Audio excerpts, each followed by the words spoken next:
I don't know why I'm writing this, maybe just to get it out. Maybe because I think I'm going insane and I need strangers to tell me I'm not. It's been exactly 1 year since my sister Nora disappeared. 1 year, 2 weeks, and 4 days. The police were useless. They slapped a file closed after a few months, calling her a runaway. Nora wasn't a runaway. She was sunshine and sarcasm, and had this stupid, snorting laugh when she found something really funny. She was saving up for a crappy used car and had just been accepted into the state university. She wouldn't just leave, but try telling that to a detective who's already decided what the story is. Last night I was cleaning out my old PC just trying to distract myself. I found a dusty external hard drive and plugged it in. On it was a text file from like 2012 with a bunch of old links. One of them was to her Flickr account. I'd totally forgotten she even had one. Clicking on it was like a punch to the gut. Hundreds of photos from her middle school and high school years. Field trips, terrible selfies, pictures of her cat. It hurt. God, it hurt so much, but I couldn't stop scrolling, and then I saw him. It was a photo from the county fair maybe 6 years ago. He was in the background, out of focus, just a generic-looking guy in a baseball cap, standing by a corn dog stand. I didn't think anything of it. But then a dozen photos later at her 8th grade play I saw him again. Same guy standing near the back of the auditorium. My blood went cold. I started going through every single photo methodically, and he was there, not in all of them but in enough that it couldn't be a mistake. A family vacation to the mountains, he's on a hiking trail far behind us. Her high school soccer game, he's a blur in the stands, always in the background, always just there. The police said it was a coincidence, that in a town our size you're bound to see the same faces. But this feels different, it feels predatory. I've put a few of the pictures together, please look at them, am I losing my mind? Is this just grief making me see patterns that aren't there? Or do you see him too? Update 1, wow, okay, I didn't expect this to get any response at all, really. I woke up this morning to dozens of comments and messages. I've been reading them all day, sitting in the dark, the only light coming from my monitor. Thank you. For the first time in a year, I feel like I'm not just screaming into a void. Some of you DM'd me with advice, links to free photo editing software, and guides on how to enhance images. I spent the entire day glued to my computer, my eyes burning, fueled by stale coffee and a desperate, clawing kind of hope. My world shrank to the size of this 24-inch screen. I downloaded everything from Nora's Flickr, every single photo, and dumped them into one folder. 784 pictures. Then I did what one user, I think it was DataGeek92, suggested. I sorted them all by date created, I made a timeline. And that's when the real nightmare began. It's one thing to see a random face in a few photos. It's another thing entirely to see him get closer. The first picture he appears in is from August 2011. She was 13, all braces and a ridiculous tie-dye shirt she'd made at summer camp. It was a town festival. He's way in the background, almost a pixelated smudge buying a soda. For a moment my heart sank with disappointment, thinking maybe the cops were right, but I kept going. March 2012, her middle school science fair. She's proudly standing by her stupid baking soda volcano project, beaming. And he's there, leaning against the wall in the back of the gym, arms crossed. A little clearer this time, same guy. Same vacant expression. January 2014, a family trip to a museum in the city. I took this picture of her standing in front of a giant dinosaur skeleton making a goofy face. I remember her making fun of the T-Rex's tiny arms, and across the hall, reflected in the glass of another exhibit, is his face, staring right at her. It's like a ghost superimposed over our memory. The thought that he was there in that happy moment with us makes me want to vomit. This is where it gets so much worse. High school. The distance closes. September 2015, a soccer game. He's not just a random face in the crowd anymore. He's in the stands, maybe 30 feet from where my parents and I were sitting. He's wearing a red hoodie. I zoomed in so far the pixels started to bled, but I could see it. He wasn't watching the game, he was watching her on the field. May 2017. Her graduation, this is the one that broke me. I found a wide shot someone took of the crowd as the principal was giving a speech. My mom is in the foreground, dabbing her eyes with a tissue. My dad has his arm around her, and just over her shoulder, 4 rows back, is him. I can see the side of his face clearly. He's looking towards the stage, towards Nora. He's got this slight, awful smile. It's a look of ownership. He was there. He sat through the whole 2-hour ceremony. He heard her name called. He watched my mom cry with pride. He was part of our day, a cancer we never knew we had. I've spent 12 hours staring at these photos, and the pattern is sickeningly clear. It's a spiral tightening over 6 years. He wasn't just a recurring face. He was an audience, a predator learning his prey's patterns. My sister's entire teenage life documented on this stupid, forgotten website was his hunting map. He was a shadow attached to her, and none of us, not me, not her big brother who was supposed to protect her, ever saw him. My hands are shaking so hard I can barely type this.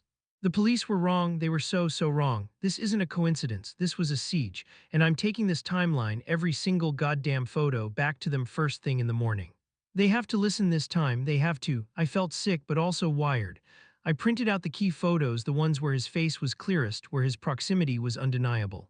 I arranged them in a folder, a chronological story of a haunting. I didn't sleep. I just sat there staring at his face, trying to burn it into my memory. The police station smelled the same, stale coffee and disinfectant. I asked for Detective Miller, the guy who had handled Nora's case. He sauntered out from the back, a look of mild annoyance already etched on his face. He remembered me all right. I was the hysterical brother who wouldn't accept the simple answer.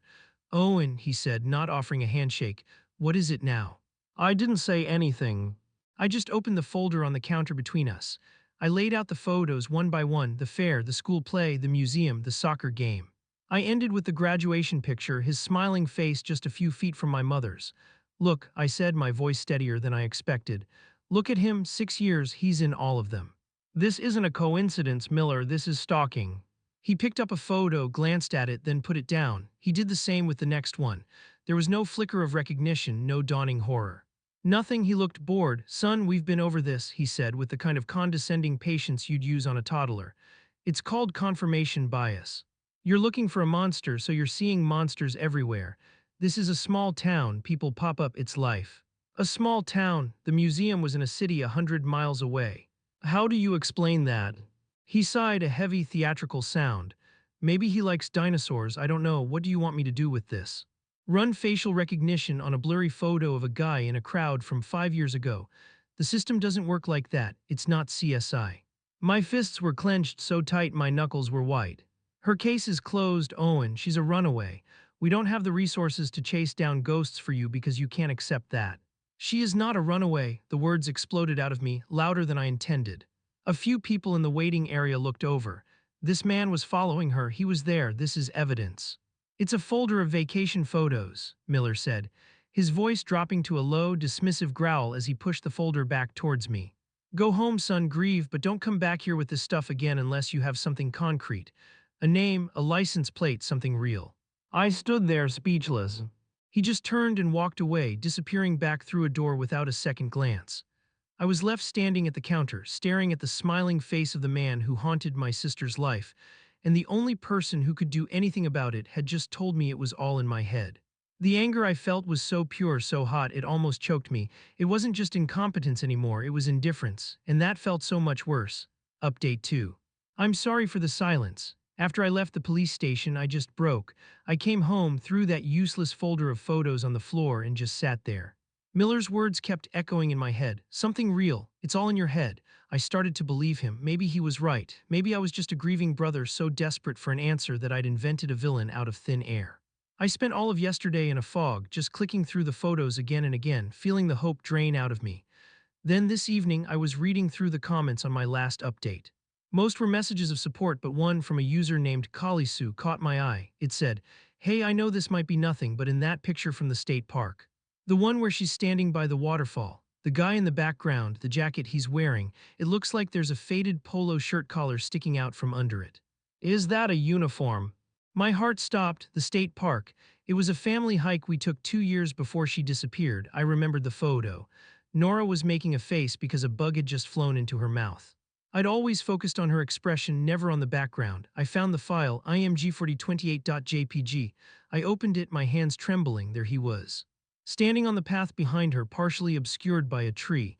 He was looking away as if he'd been caught off guard. And just like Kalisu said, under his dark jacket, there was a flash of faded green fabric at his neck. A polo shirt. I zoomed in. The resolution was terrible, a mess of blurry pixels. It was hopeless. Then I remembered what another user had suggested, using an AI image upscaler. I dismissed it as something too complicated, but now what did I have to lose? I found a free website, uploaded the cropped image of his torso, and held my breath as the progress bar crawled across the screen. When the enhanced image loaded, I swear I stopped breathing. It was still blurry, but it was there, unmistakable. A small, circular logo embroidered on the collar of the polo shirt. It was the logo for the state parks department, a little pine tree inside a circle. He wasn't just a visitor. He worked there, he had a uniform, he had a name tag, he was an employee. This changes everything. This isn't a ghost anymore. This is a person with a job, a record, a name. Miller wanted something real. Well, I've got it now. He worked at the very park we visited. He saw her that day. Maybe that's where it started. Or maybe he just worked a job that put him in the path of hundreds of people, a perfect camouflage for a predator. I'm posting this now because I need you all to see it. This is the breakthrough. I feel like I can finally breathe again, but it's a sharp, cold breath. I'm not crazy, he's real. And I'm going to find out who he is. I couldn't wait. I didn't even think about calling the police again. What was the point? Miller would probably just tell me the logo was a pine tree air freshener. No, this was on me. The drive to the state park took 40 minutes of my knuckles turning white on the steering wheel and my stomach churning with a mix of terror and adrenaline. The park itself was beautiful, bathed in the golden light of late afternoon, but it all felt sinister now. Every shadow seemed to hide a face. The visitor center was a small, dusty log cabin that smelled of wood polish and old paper. Behind the counter was an older man with a kind, weathered face and a ranger hat pushed back on his head. A name tag on his shirt read George. "Can I help you?" he asked, looking up from a crossword puzzle. My heart was pounding against my ribs. I felt like an imposter, a kid playing detective. I pulled out my phone and showed him the best picture I had of the man's face, the one from Nora's graduation. "I know this is a long shot," I started, my voice cracking slightly, "but I'm trying to find this person. I think he might have worked here a few years ago." George squinted at the screen, leaning over the counter. He took the phone from my hand for a closer look. The silence stretched on for an eternity. I was sure he was going to hand it back, shake his head, and I'd be back at square one. Then he grunted, "Oh yeah, I remember him, Jeremy Powell." The name hit me like a physical blow. Jeremy, he had a name, he was real. "Yeah, weird guy," George continued, handing my phone back. "Kept to himself mostly, quiet, but we had to let him go. Got a couple of complaints about him, making female hikers uncomfortable. Staring, nothing we could ever prove, but it was enough too well. His contract was up, and we just didn't renew it. That was, 3, maybe 4 years ago." Do you know where he lives?" I asked, my voice barely a whisper. George frowned, thinking. "He used to live with his mother, I think, out on Route 9, one of those old farmhouses past the quarry. Can't miss it, the place is falling apart." He gave me the address. A real address. I thanked him, my mind reeling, and stumbled back out into the parking lot. I sat in my car, the key in the ignition, unable to turn it. Jeremy Powell. He was fired for harassing women. He lived just a few miles from my house. I knew what I had to do. I had to call Miller. I had a name, a former workplace, an address. This was concrete. This was real. I pulled out my phone, my thumb hovering over Miller's number. My hands were shaking. As I was about to press call, a beat-up blue sedan pulled out of a parking spot a few rows away. It drove slowly down the aisle, heading for the exit, my exit, and then it passed my car. For a single, heart-stopping second, my eyes met the driver's. It was him. It was Jeremy Powell. Older than in the photos, his face thinner, but it was him. The same empty eyes. He knew he saw me. He saw me sitting there outside the place he used to work, holding a phone. His expression didn't change, but I felt a jolt of pure animal terror. It was a look of cold, flat recognition. He didn't slow down. He just accelerated, turning sharply out of the parking lot and speeding down the main road, disappearing behind a line of trees. I dropped my phone, my breath hitched in my throat. He knows I'm looking for him. He saw me. Update 3, he knows. He just saw me. Final update, it's been 3 weeks. I'm sorry. I couldn't write anything before now. I'm not even sure I can write this. After I saw him, after he saw me, I just drove. I don't know where I went, just aimlessly down back roads, my mind a screaming blank. When I finally got home hours later, the police were there. 2 cruisers, lights flashing silently in the twilight, parked in my driveway. For a horrible second, I thought something had happened to my parents. It was Miller. He met me on the lawn, his face grim, stripped of all its earlier condescension. My panicked call from the park, where I just spat out the name and the address before hanging up, had been enough. They had gotten a warrant. They went to the old farmhouse on Route 9. He told me later that Jeremy Powell didn't resist. He just sat on his porch, watching them come up the drive as if he'd been expecting them. They found things in his basement, things that belonged to Nora. Her soccer jersey, the one she loved, folded neatly in a box, a necklace I had given her for her 16th birthday, and photos.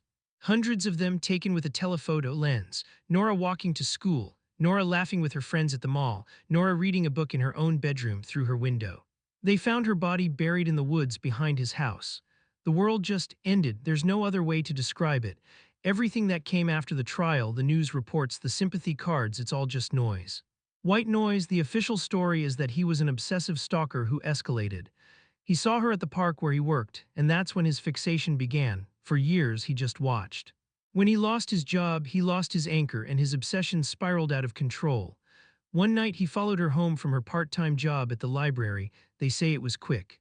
They say she didn't suffer. They say a lot of things. I got the answer I was looking for. There's a monster, and he has a name. Jeremy Powell will spend the rest of his life in a cage. People call me a hero. They say I found the truth, that I brought her justice. Miller even had the nerve to come to the funeral and tell me I'd done good work. But all I can think about is the cost. Every night I close my eyes and I see that timeline of photos.